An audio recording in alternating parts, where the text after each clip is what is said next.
Hello दोस्तों, नमस्कार। स्वागत है आप सभी का अपने यूट्यूब चैनल साहित्य ज्ञान धारा में। आशा करती हूँ आप सभी लोग स्वस्थ होंगे एवं अपनी पढ़ाई में लगे होंगे।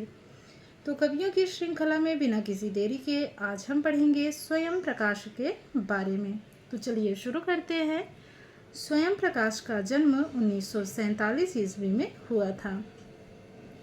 स्वयं प्रकाश का जन्म 20 जनवरी 1947 को इंदौर, मध्य प्रदेश में हुआ।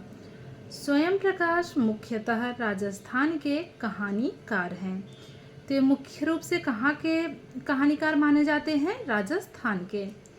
वे हिंदी साहित्य के क्षेत्र में साठोत्तरी पीढ़ी के बाद के जनवादी लेखन से संबद्ध रहे हैं। स्वयं प्रकाश अपने पिताजी के साथ प्रारंभ से ही अजमेर में रहते थे। उनका साहित्यिक जीवन कविता से शुरू हुआ। अजमेर में ही प्रसिद्ध कथाकार रमेश उपाध्याय की सोहबत में उन्होंने कहानी लेखन प्रारंभ किया। स्वयं प्रकाश का उपन्यास ईंधन भूमंडलीकरण की बृहद परिघटना का भारतीय समाज पर पड़ रहे प्रभावों का अध्ययन करने वाला हिंदी का पहला उपन्यास माना जाता है।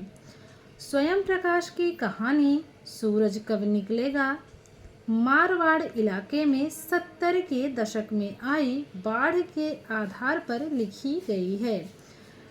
तो सूरज कब निकलेगा, ये इसका वर्ड विषय क्या है? तो मारवाड़ इलाके में 70 के दशक में आई बाढ़ के आधार पर लिखा गया है। आगे देखेंगे, स्वयं प्रकाश का प्रसिद्ध उपन्यास बीच में विनय भीनमाल जालौर के परिवेश पर लिखा गया है। आगे बात करेंगे, स्वयं प्रकाश को राजस्थान साहित्य अकादमी पुरस्कार, विशिष्ट साहित्यकार सम्मान, वनमानी स्मृति सम्मान, सुभद्रा कुमारी चौहान पुरस्कार, पहल सम्मान, कथाक्रम सम्मान, भवभूति अलंकरण आदि अनेक पुरस्कारों से सम्मानित किया गया है। तो इतने सारे पुरस्कार इनको दिए गए हैं, तो जाहिर सी बात है कि ये अपने आप में महत्वपूर्ण हैं। इनका लेखन कार्य भी अति सराहनीय रहा होगा। आगे देखेंगे, स्वयं प्रकाश को बाल साहित्य प्यारे भाई राम सहाय के लिए बाल साहित्य अकादमी पुरस्कार से भी सम्मानित किया गया। तो इनको इतना सम्मान मिला है, तो इनको ज़रूर से ज़रूर आप लोग पढ़ लीजिएगा और इनके बारे में पूरा पढ़िएगा। चलिए आगे देखते हैं इनके विषय में। स्वयं प्रकाश ने भीनमाल जालौर राजस्थान से अपने मित्र मोहन श्रोत्रिय के साथ मिलकर लघु पत्रिका क्यों का संपादन किया। फिर से इसको देखेंगे।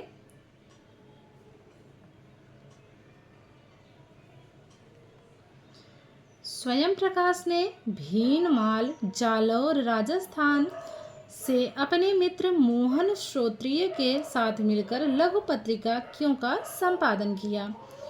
स्वयं प्रकाश की सभी कहानियाँ 4 भागों आधी सदी का सफ़रनामा 2006 ईस्वी की है, मेरी प्रिय कहानियाँ 2014 ईस्वी, नीलकांत का सफ़र 2015 ईस्वी और स्वयं प्रकाश की लोकप्रिय कहानियाँ 2016 में प्रकाशित हुई। तो ध्यान रखेंगे, जो स्वयं प्रकाश हैं इनकी सभी कहानियाँ कितने भागों में प्रकाशित हुई? तो इनकी सभी कहानियाँ कुल 4 भागों में प्रकाशित हुई और इनके नाम क्रमशः क्या हैं? पहला है आधी सदी का सफ़रनामा 2006 ईस्वी का, दूसरा है मेरी प्रिय कहानियाँ 2014 ईस्वी, तीसरा है नीलकांत का सफ़र 2015 ईस्वी और चौथा है स्वयं प्रकाश की लोकप्रिय कहानियाँ 2016 ईस्वी।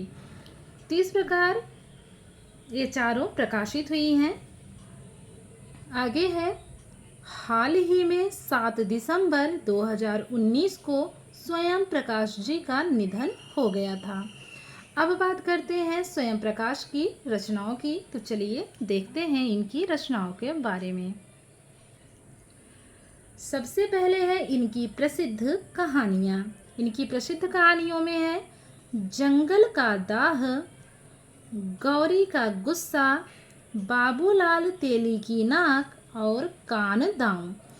कहानी संग्रह की बात करें तो कहानी संग्रह है इनका मात्रा और भार 1975 ईस्वी, सूरज कब निकलेगा 1981 ईस्वी, आसमां कैसे कैसे 1982 ईस्वी, अगली किताब 1988 ईस्वी, आएंगे अच्छे दिन भी 1991 ईस्वी, आदमी जात का आदमी 1994 ईस्वी, अगले जन्म 2002 ईस्वी, संधान 2006 ईस्वी, छोटू उस्ताद 2015 ईस्वी।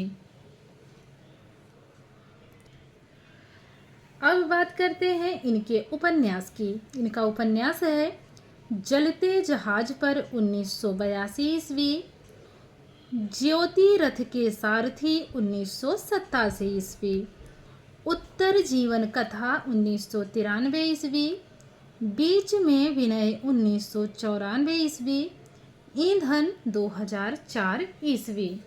तो ये इनके थे उपन्यास। अब बात करते हैं इनके नाटक की। इनके नाटक हैं फिनिक्स 1980 ईस्वी और इसका पुनः प्रकाशन 2016 ईस्वी में हुआ था। चौबोली, सबका दुश्मन। अब बात करते हैं निबंध संग्रह की। इनका निबंध संग्रह है स्वांत दुखाय 1983 ईस्वी, दूसरा पहलू 1990 ईस्वी, रंगशाला में एक दोपहर 2002 ईस्वी, एक कहानीकार की नोटबुक 2010 ईस्वी, क्या आप सांप्रदायिक हैं 2011 ईस्वी। देखते हैं इनके रेखा चित्र को। स्वयं प्रकाश का रेखा चित्र है हम सफरनामा 2000 ईस्वी। तो ये थी कुछ स्वयं प्रकाश के बारे में तथ्यात्मक जानकारी। अब देख लेते हैं इनसे बनने वाले महत्वपूर्ण प्रश्नों के बारे में। तो चलिए शुरू करते हैं आज की प्रश्नोत्तरी को।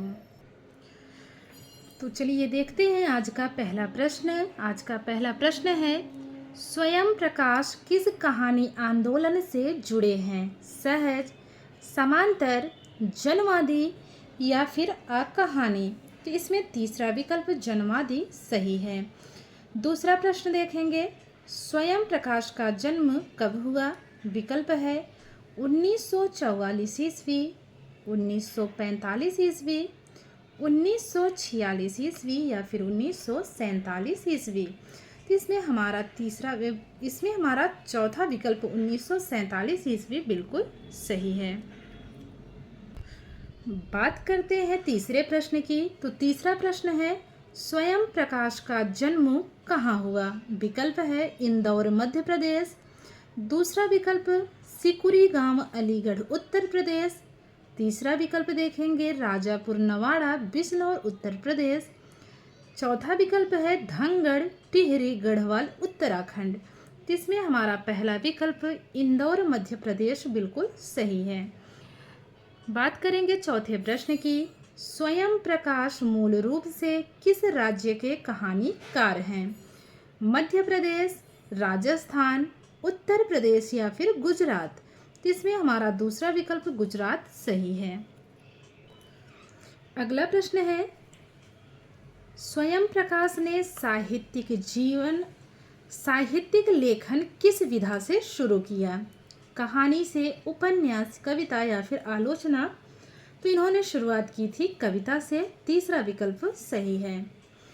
अगला प्रश्न कहानीकार स्वयं प्रकाश का कौन सा उपन्यास भूमंडलीकरण की बृहद परिघटना का भारतीय समाज पर पड़ रहे प्रभावों का अध्ययन करने वाला हिंदी का पहला उपन्यास माना जाता है? पहला है जलते जहाज पर, दूसरा है बीच में विनय, तीसरा है उत्तर जीवन कथा और चौथा है ईंधन। तो इसमें हमारा चौथा विकल्प ईंधन बिल्कुल सही है।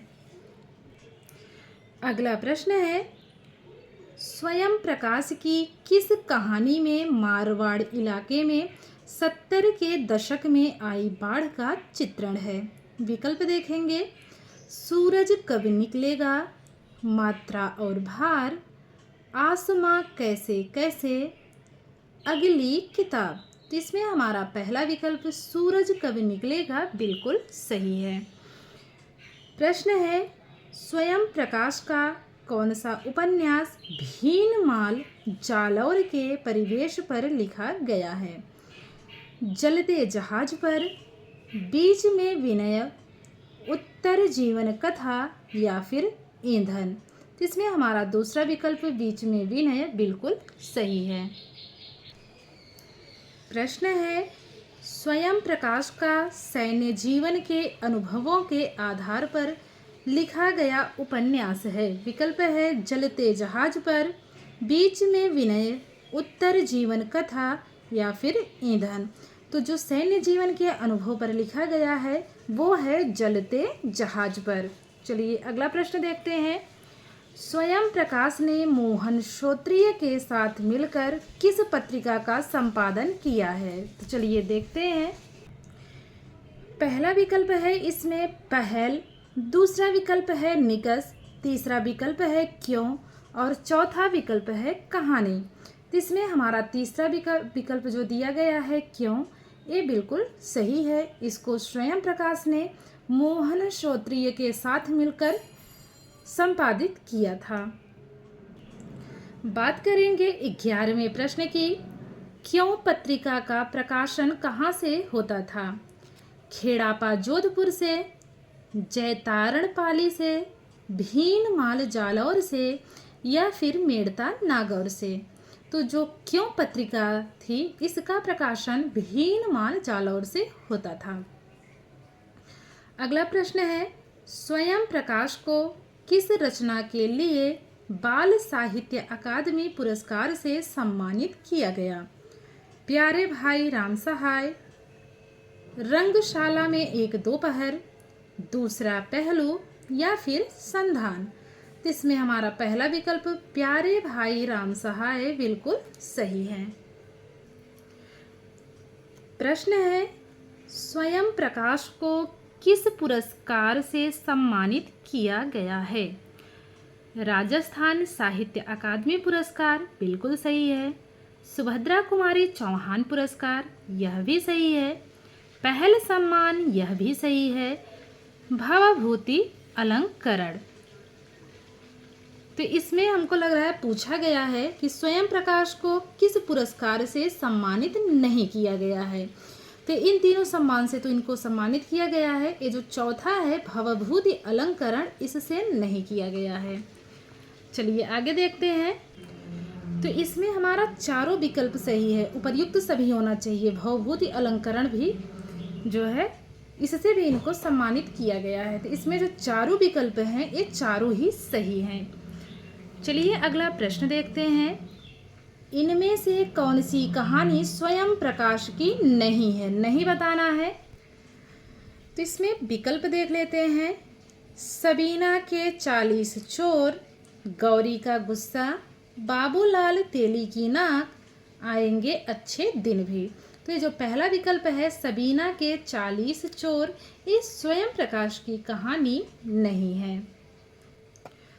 अगला प्रश्न है 15वां, किस विकल्प में उल्लिखित कहानी संग्रह स्वयं प्रकाश का नहीं है? नहीं बताना है। मात्रा और भार, सूरज कब निकलेगा, संधान। ये तो बिल्कुल सही है। पत्थर गली, शामी कागज, संगसार, इब्ने मरियम। तो ये जो दूसरा विकल्प है ये हमारा सही नहीं है, तो इसमें गलत ही बताना है। तो ये सब रचनाएं जो है स्वयं प्रकाश की नहीं है, इसलिए हमारा दूसरा विकल्प इसमें सही होगा। बात करते हैं 16वें प्रश्न की। मात्रा और भार कहानी का प्रकाशन वर्ष है 1973 ईस्वी, 1972 ईस्वी, 1975 ईस्वी या फिर 1974 ईस्वी। तो इसमें हमारा तीसरा विकल्प 1975 ईस्वी बिल्कुल सही है। बात करें 17वें प्रश्न की, सूरज कब निकलेगा कहानी संग्रह का प्रकाशन कब हुआ? 1982 ईस्वी, 1983, 1981 या फिर 1986। तो इसमें हमारा तीसरा विकल्प 1981 ईस्वी बिल्कुल सही है। बात करते हैं 18वें प्रश्न की, इनमें से कौन सा उपन्यास स्वयं प्रकाश का नहीं है? ज्योति रथ के साथी, जिंदा मुहावरे, जलते जहाज पर या फिर बीच में विनय। तो इसमें हमारा दूसरा विकल्प जिंदा मुहावरे सही है, ये स्वयं प्रकाश का उपन्यास नहीं है। 19वां प्रश्न देखेंगे, स्वयं प्रकाश की संपूर्ण कहानियाँ कितने भागों में प्रकाशित हुई हैं? 4 भागों में, 5 भागों में, 2 भागों में या फिर 3 भागों में। तो इसमें पहला विकल्प 4 भागों में बिल्कुल सही है। 20वां प्रश्न है, स्वयं प्रकाश की संपूर्ण कहानियों के प्रथम भाग का शीर्षक है आधी सदी का सफरनामा, मेरी प्रिय कहानियाँ, नीलकांत का सफर या फिर स्वयं प्रकाश की लोकप्रिय कहानियाँ। तो इसमें हमारा पहला विकल्प सही है, आधी सदी का सफरनामा। यह जो है स्वयं प्रकाश की संपूर्ण कहानियों का प्रथम भाग माना जाता है। अगला प्रश्न है, स्वयं प्रकाश की संपूर्ण कहानियों का दूसरा भाग किस नाम से प्रकाशित हुआ है? आधी सदी का सफरनामा, मेरी प्रिय कहानियाँ, नीलकांत का सफर। चौथा विकल्प है स्वयं प्रकाश की लोकप्रिय कहानियाँ। तो जो दूसरा भाग है उसका मेरी प्रिय कहानियाँ है। पहला कौन सा है? पहला भाग इसका है आधी सदी का सफरनामा और दूसरा भाग है मेरी प्रिय कहानियाँ। इसमें हमारा दूसरा विकल्प बिल्कुल सही है। बात करेंगे 22वें प्रश्न की। 22वां प्रश्न है, स्वयं प्रकाश की संपूर्ण कहानियों का तीसरा भाग किस नाम से प्रकाशित हुआ? आधी सदी का सफरनामा, मेरी प्रिय कहानियाँ, नीलकांत का सफर या फिर स्वयं प्रकाश की लोकप्रिय कहानियाँ। तो जो तीसरा भाग था इनकी संपूर्ण कहानियों का वो था नीलकांत का सफर, इसलिए हमारा तीसरा विकल्प इसमें सही है। अगला प्रश्न देखेंगे, ईंधन उपन्यास कब प्रकाशित हुआ? 2004, 2005, 2003 या फिर 2006 ईस्वी। तो इसमें हमारा पहला विकल्प 2004 ईस्वी बिल्कुल सही है। 24वां प्रश्न है, बीच में विनय उपन्यास का प्रकाशन कब हुआ? 1992 ईस्वी, 1994 ईस्वी, 1991 ईस्वी या फिर 1996 ईस्वी। तो इसमें हमारा दूसरा विकल्प 1994 ईस्वी बिल्कुल सही है। 25वां प्रश्न है, इनमें से कौन सा नाटक स्वयं प्रकाश का नहीं है? फीनिक्स नहीं है, दहलीज नहीं है, सबका दुश्मन या फिर चौबोली। तो इसमें हमारा दूसरा विकल्प दहलीज बिल्कुल सही है, यह नाटक स्वयं प्रकाश का नहीं है। प्रश्न है, इनमें से कौन सी रचना स्वयं प्रकाश का रेखा चित्र है? हम सफरनामा, दूसरा पहलू, एक कहानीकार की नोटबुक, क्या आप सांप्रदायिक हैं? इसमें हमारा पहला विकल्प हम सफरनामा बिल्कुल सही है। इनमें से कौन सा निबंध स्वयं प्रकाश का नहीं है? स्वांता सुखाए, लेखक की रोटी, दूसरा पहलू या फिर रंगशाला में एक दोपहर। इसमें हमारा दूसरा विकल्प लेखक की रोटी बिल्कुल सही है, लेखक की रोटी यह निबंध स्वयं प्रकाश का नहीं है। बात करेंगे 28वें प्रश्न की, फीनिक्स नाटक का प्रथम बार कब प्रकाशन हुआ? 1983 ईस्वी, 1982 ईस्वी, 1980 ईस्वी या फिर 1984 ईस्वी। तो इसमें हमारा तीसरा विकल्प बिल्कुल सही है, 1980 ईस्वी। बात करेंगे 29वें प्रश्न की। आएंगे अच्छे दिन भी कहानी संग्रह का प्रकाशन कब हुआ? 1991, 1992, 1995, 1994। आएंगे अच्छे दिन भी कहानी संग्रह का प्रकाशन वर्ष है 1991 ईस्वी। हमारा पहला विकल्प बिल्कुल सही है। बात करेंगे 30वें प्रश्न की। स्वांत सुखाय निबंध का प्रकाशन कब हुआ?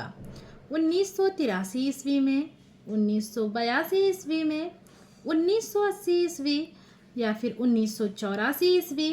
तो इसमें हमारा पहला विकल्प 1983 ईस्वी बिल्कुल सही है। बात करते हैं 31वें प्रश्न की। स्वयं प्रकाश का निधन कब हुआ? 2018 में, 2019 में, 2020 में या फिर 2021 में? तो इसमें हमारा दूसरा विकल्प 2019 बिल्कुल सही है। आशा करती हूँ आज की वीडियो आप लोगों को ज़रूर पसंद आएगी। अगर वीडियो पसंद आए तो लाइक कीजिए, कमेंट कीजिए और जिन साथियों ने चैनल को सब्सक्राइब कर रखा है उनका बहुत बहुत आभार, बहुत बहुत धन्यवाद, विशेष आभार। उम्मीद करती हूँ आप लोगों को क्लास अच्छी लगेगी तो आप लोग अपने साथी को भी चैनल से ज़रूर जोड़ेंगे। तो आप लोग सब्सक्राइबर की संख्या बढ़ाइए, ऐसे कैसे काम चलेगा। तो चलिए ठीक है, फिर मिलते हैं कवियों की श्रृंखला में एक और कवि के साथ। तब तक के लिए सभी को जय श्री राधे कृष्णा, जय श्री सीताराम, नमस्कार।